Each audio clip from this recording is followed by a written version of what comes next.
Hello, everybody. I'm Jarred McGinnis, one of the writers in residence with First Story. I'm going to do an interesting workshop with you today. One that I think is more relevant than usual, given the circumstance of the 2020. And that's the only way for me to bring you this workshop is mediated through the screen. I'm a prose writer. I've written tons of short stories. They're kind of all over the place. There's one in here. I'm in the process of finishing my first novel, which is going to be out with Canongate next year. Hopefully, the world will have returned to some measure of normalcy, which will be nice. It'll be nice to see people again in person. I'm sure you're all feeling the same way, kind of missing that intimacy, and that intimacy that good writing replicates. Being able to understand other people's circumstances and stories. And that's definitely a huge motivator for my writing. I'm a writer in residence at two different schools here in London, one in Bethnal Green, where I live. These are some of the books these are the ones I did with Cumberland School. This is the other school I work with, is Cumberland. It's a beautiful cover there. First Know How to Breathe. And then this is the Rains Foundation one. This Cumberland in Newham, and Rains Foundation is here. We're in the process of finishing this year's anthologies. It's been interesting, more complicated than usual. It's a time full of stress, and I imagine even more so for the students. It's a transformational period of their lives as they finish their school, and I hope everyone's doing okay. Hope there's lots of family support and friends. I mean, we do have technology that we didn't have before, and hopefully that is making things a little easier. I just want to remind you, please share anything you produce from the workshop. I would love to see it personally. My Twitter is just my name, at Jarred McGinnis. And I was supposed to say, if you want to see any of my writing, it's online as well. Just Google my name, and it's the advantage of having an odd spelling of your name. So you're easy to find on Google. My mother was very forward-thinking in that regard, having done it 20 years before the invention of the internet. But take a snap of the pic, especially the work we're going to do today, because there's a very visual element to working with darkness and writing with blindfolds on. That's quite good. It's quite interesting. So I'd love to see it. If you could tag #WriteFromHome, Twitter at First Story, or on Instagram at FS Books, please do. I would love to see what you produce. And that's kind of the interesting aspect of this project, is the first exercise will be to do nothing. This thing's already chiming, and there's always something electronic beeping at you these days. What was I? Yeah, so the first exercise will be about doing nothing. And that is a rare luxury these days. Even now, I feel we're still required to do tons of things, but without the kind of ease of personal interactions and being able to run off to a coffee shop and just get that hour of writing done. So I hope you'll find respite as well as fuel your creativity. You're going to need some things for this besides the usual pen and paper. You can use a computer. If you can touch type, I'd be impressed. but it's probably easiest if you get a pen and paper. You're also going to need a blindfold. If you have one around the house, that's great. Eye masks of some sort. You can get them cheap on Amazon. You can get really fancy ones. You can also just kind of make a blindfold out of a shirt or a scarf or something. But you're going to want to, when I ask you to cover your eyes and just spend some time making sure you black out. Also, your environment. If we could just lower the lights, get it as dark as possible so you can still see, but close the curtains. Want to bring it down like liminal light. You want to make it as hard as possible for these eyes to suck in photons, and they will. It's amazing how easy it is for light to get in. You're going to want to set up your space as well, because once you put the blindfold on, it's good to keep it on. So make sure everything's within reach. Remove hot drinks. Let me just take a quick sip.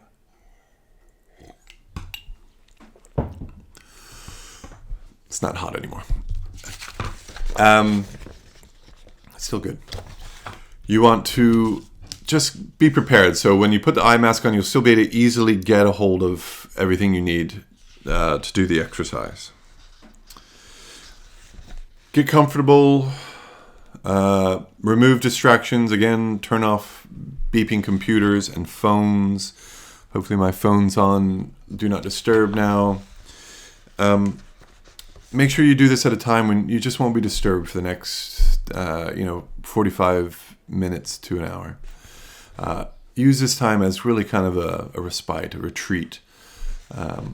Just kind of enjoy the experience. And if something creative comes out of it, some good writing, that's a bonus. And when you put the masks on, it's just as important to kind of get used to it, to enjoy the darkness, and just relax. And again, we're going to have you do nothing for the first moments. And I'll stop talking. I'll give you that time. When I put the masks on, I'll lower the light of the video. And I just want you to get used to it. And I'll talk you through a little bit and just kind of get you into your own headspace. And I'll give you a moment to kind of prepare the mask. Sometimes you need to put a mask plus a shirt or a blindfold or a scarf, because it really is, light is tricky that way. So let's go ahead and do that now. Get your mask on. I won't do it just because it will be very hard for me to lead you through the exercise with a blindfold. But I've done it previously, so I have my work from it, and I'll work along with you when we start doing some of the exercises. But I'll be sighted, but I'll be here with you. You'll be safe. Some people find it disconcerting. I did when I first did this experience with Sam. I should say this idea comes from a visual artist that I worked with called Sam Winston, who spends extended periods of time in the dark. He most recently spent an entire month in absolute darkness, drawing to really explore the limits of this approach. I think he got very close to the limits.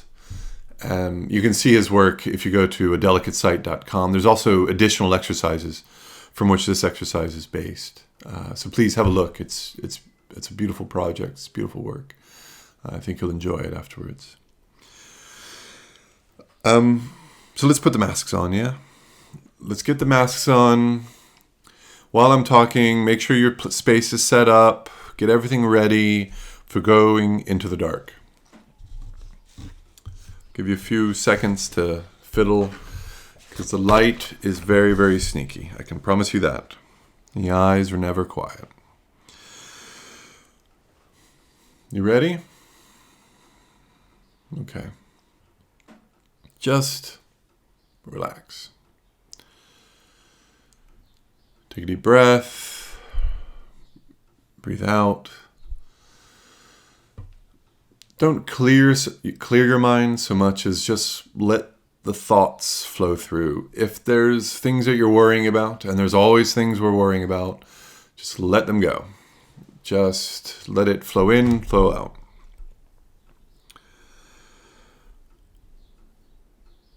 Now, pay attention to the sounds you hear. You might hear the clock behind me ticking. There's noises in your room, outside your room. Pay attention to those. Just listen to them. Don't think about them, just listen to them. Now, pay attention to your body in space. I know when I put the masks on or I go into the absolute darkness, I become very aware of my physical presence. It's almost like my body can't be heard over the kind of shouting of my eyes. Feel the chair beneath you, your feet on the floor, where your hands are in space. Are they resting in your lap? Are they resting on the table? Are you already holding the pen? It's good. You're eager. Now really listen to your own breath. Feel it go into your lungs. Feel your chest expand. Feel how the air comes in cold, comes out warm. Just for a moment, I'm going to be quiet very soon. We're just going to be quiet. We're going to be still. Can you do that? It's difficult. I find it. I'm fidgety. But I'm just going to give us just about a minute to pay attention to the darkness.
Okay. Let's keep your mask on. Just stay in the darkness.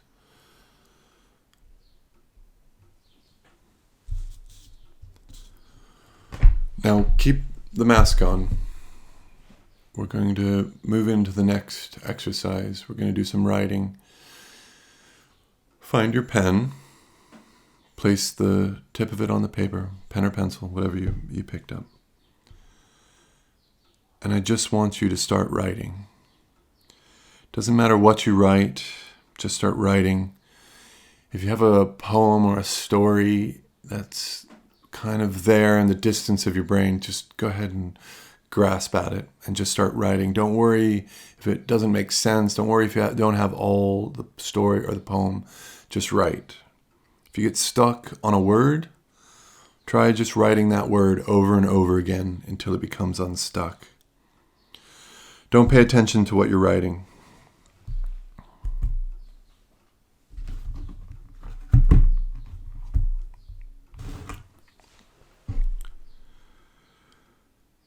Write any words that come to your head. Don't edit. Don't worry about whether it's good or bad. There is no good or bad. There's just writing. Grammar, spelling, sentence structure, style, none of these things are of a concern. They don't worry you. Just let it come. If you don't have anything specific, that's okay. Just whatever comes to your mind. If you are working on a poem or a story and something random comes in, write that down and come back to your story or poem. Don't stop, don't analyze. You can write about what you're experiencing now. You can try to describe the room that you're sitting in darkness, that you can no longer see. Write a letter to someone you miss.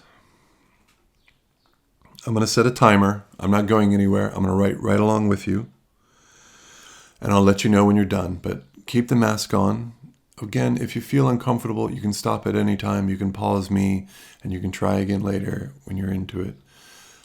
You're in full control at all time. But if you can, keep the mask on and really let the experience of the darkness, just feel that experience. Okay, so I'm going to put on a timer. We'll put it on for 10 minutes, sorry. And we're gonna write in the darkness. You'll be amazed at how quickly the time passes in the dark. Okay?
Just less than 30 seconds to go now.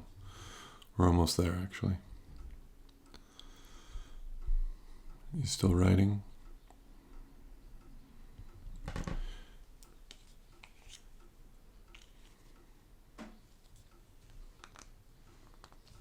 Good. Keep your masks on just for a moment.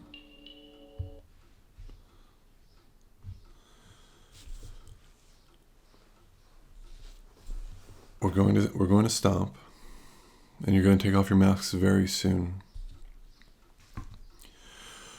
But taking off the mask and returning to sight is also part of the experience.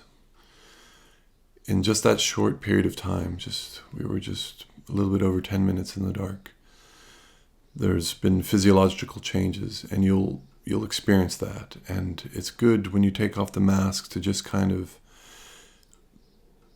pay attention to that return to sight and pay attention to your senses. Sound and light will be experienced differently.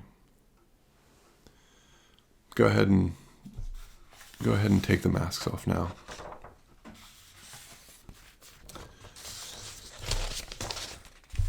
Have a look around. If you have a window nearby, look out the window.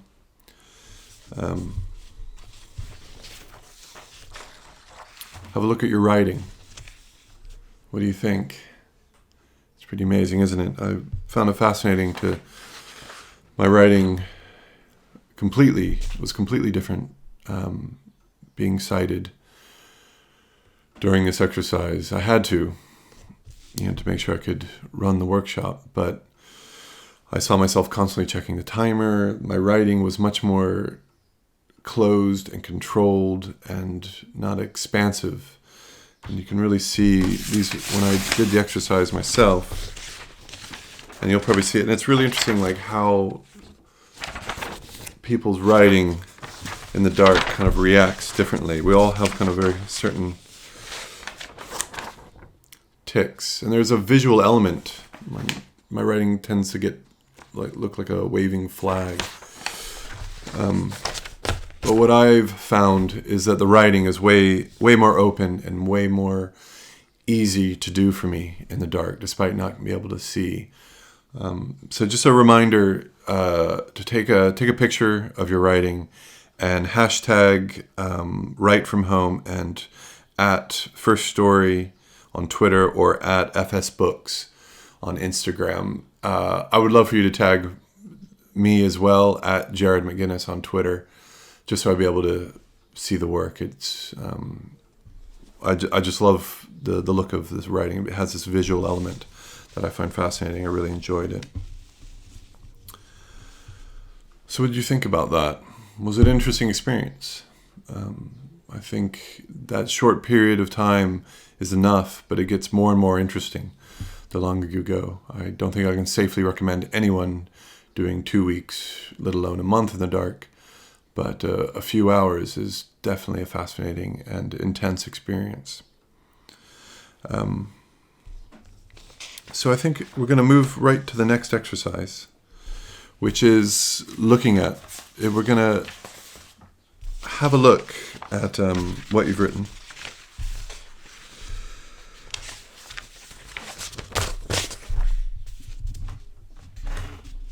Don't judge yourself too harshly.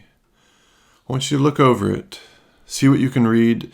Feel free to grab a clean piece of paper, and if there's something you need to transcribe because writing is written over yourself, do that. I recommend it. Actually, now's the time to do that.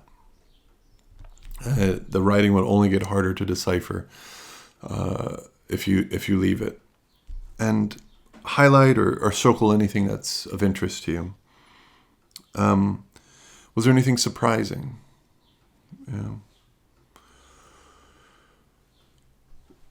Did you write about the experience itself, or did you write a story or a poem? But let's spend some time. We'll spend about 15 minutes, I think, just kind of tidying up things and rewriting. So shall we do that?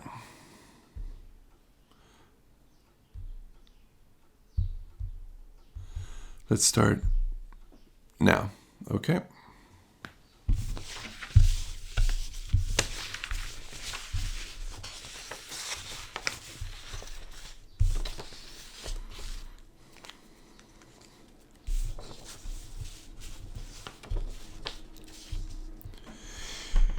You might find things that you wrote that already don't make any sense. It's okay.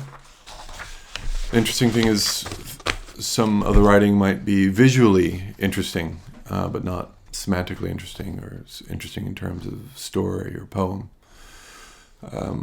That's okay too. Take a picture of those, share them on social media. But look at which things you can expand, things you want to reorder. When I did this, for some reason, then the idea of loss and scar came to me. So that's what I wrote about. But they kind of came out of order.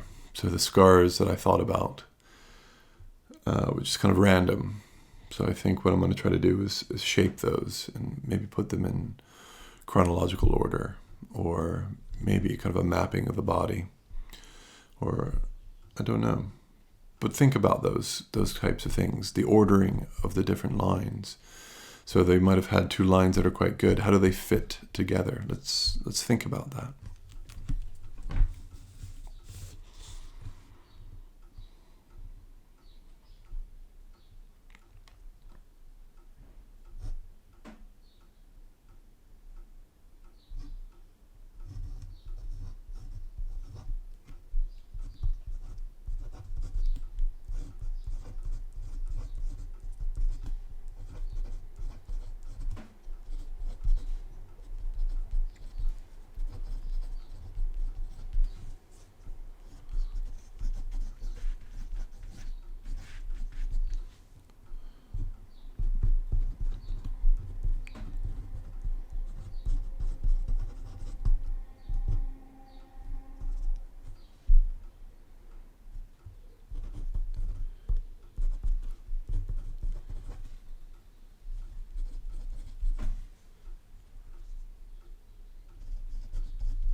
I should say as well, still don't get too hung up on spelling, grammar, the right word. We're still writing right now.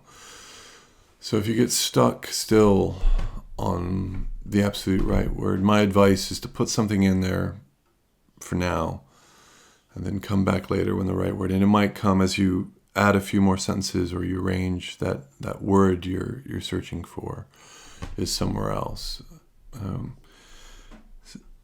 If that works for you, I don't want to be ever prescriptive. You have to find the way that works for you, and be very suspicious of people who say there's only one way to do things. If you absolutely have to have that word, then obviously get a thesaurus app on your phone and look it up. And if that helps, and I have to say that's more towards my leaning, I feel more satisfied if I have the right word before I lay down the others. I try to kind of keep writing. I feel that forward momentum is something I need to embrace more. And I'm slowly trying to change my practice. And I think that's why I find this new approach satisfying, is something about covering my eyes frees me. I think you have a completely different relationship with your mind and body and the page for some reason when you can't see it. Maybe there's less self-consciousness. Maybe there's a sense of you can't see, so you're not being seen. It's quite an interesting experience when you do this workshop in a group, in a room full of people. People are initially self-conscious about putting the mask on and being seen and not being able to see back. But once you're blinded, that self-consciousness disappears. And there's something about sight and self-consciousness. And that's why I think I found this a very fruitful approach towards creativity. But what I'm saying is just seek whatever route and experiment, and don't be afraid, and don't listen too hard to people who say you have to write it like this, you have to write it like that. Beyond some very basic rules, writing is very personal, and the best writing is a writing that only you can produce, in my opinion, and I'm just one opinion.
Just about a little less than 5 minutes left to go.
about a little less than 3 minutes to go.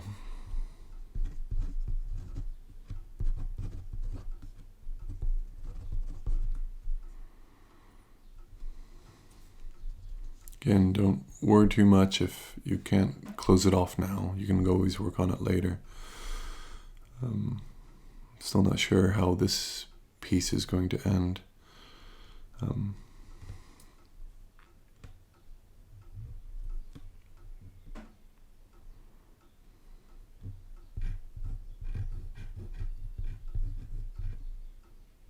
But just using that time to write.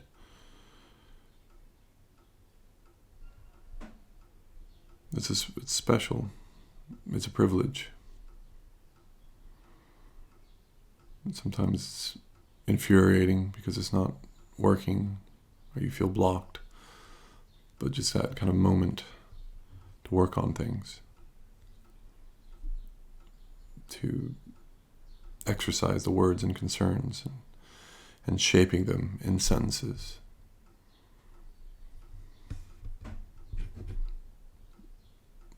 I dread it only before I start, but once I start, it reminds me of why I fell in love with reading and writing in the first place. It's endlessly complex and difficult, but those rare moments where a sentence clicks into place and a paragraph forms, it's a pleasure. Just less than a minute now.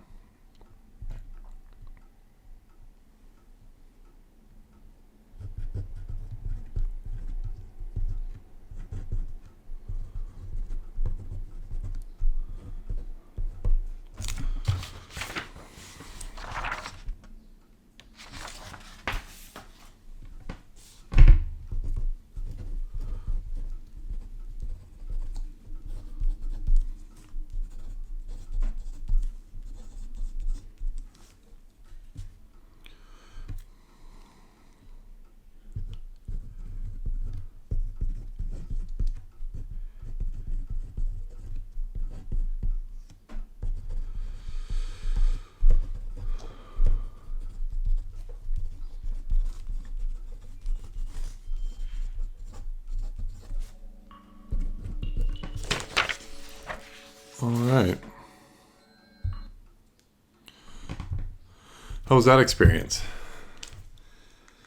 You can do this anytime, especially if you're feeling stuck and you just need some way to snap your attention and break that block. And I've used this approach multiple times when I was finishing my novel, when I just couldn't, pardon the pun, see the next sentence and paragraph and chapter.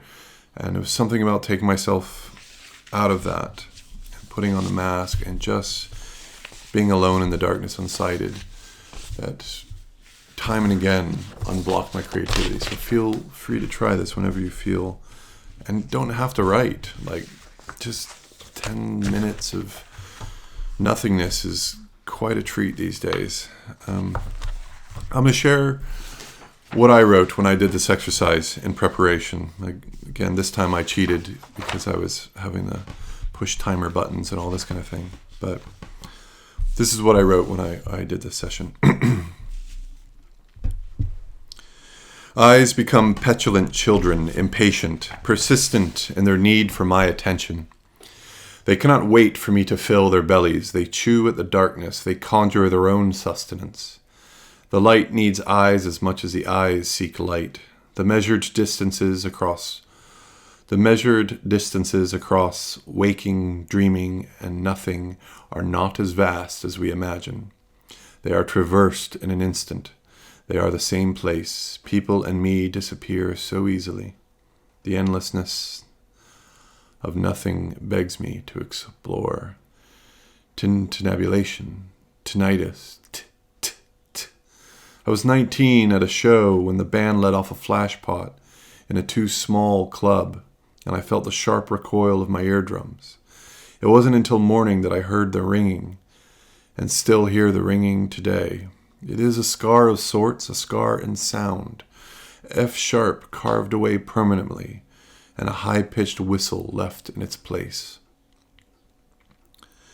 Memories of other scars push toward me as the darkness delivers them. I will try to pin them down, squirming and writhing, before present me and his thoughts squeeze their way into my attention. Right index finger.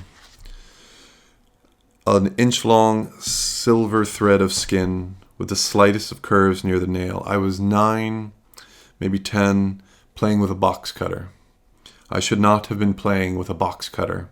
I should have run to Mom and gone to the hospital to get stitches, but I didn't want to get in trouble. Instead, I trailed bright red coins through the house to Dad's toolbox and used superglue. It healed, but not cleanly. Time has made this insignificant. Under the left eye, tracking the roots of tears that flow down my face. I am 12. My best friends were Hungarian twins, sons of a professional heavyweight boxer. There was always hitting and anger in this house, as in mine, but here only the brothers took blows. He, tall, long-armed, with huge knuckles. He had a roar and a split iris from a fight gone bad. The fabric of green torn from pupil to sclera. His hippie girlfriend wanted to save the planet, so you didn't flush pee, only crap at their house. They had 2 geese, then someone at the gym gave the dad a pit bull.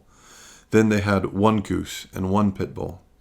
Then just 1 pit bull and a couple of mornings of bloody feathers where the pillow of the animal had burst all over the backyard near the wrestling rink we built.